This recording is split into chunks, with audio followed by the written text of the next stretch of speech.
आता आपली 3 एप्रिलला जयंती आली आहे. या जयंतीचा कालच एक अनुभव ऐकला.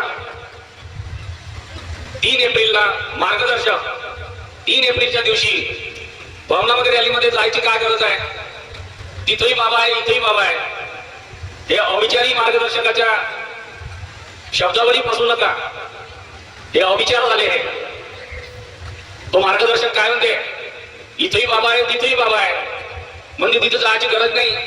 त्याच्या शब्दावर त्याच्या गावात हवन कार्य घडवते. 3 एप्रिलला हवन कार्य घडल्यावर चर्चा बैठक आणि चर्चा बैठक झाल्यावर केक कापतात. आता केक कोण कापल? केक कापणं आपलं काम आहे का? बाबाची जयंती, बाबा उपस्थित आहे का? ते आपल्याला अधिकार तरी आहे का बाबाच्या नावाचा केक कापण्याचा?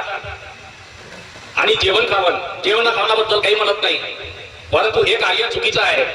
अशा प्रकारचे कार्य कुठल्याच मार्गदर्शकाने करू नये. आणि जर तुम्ही करत असेल तर त्याची इंटिमेशन मंडळाला द्या. कारण अशा प्रकारचे कार्य करणं हे आपल्या मंडळाच्या आणि बाबाच्या ध्येय धोरणाविरुद्ध आहे. अशा प्रकारचे कार्य कोणीही करू नये.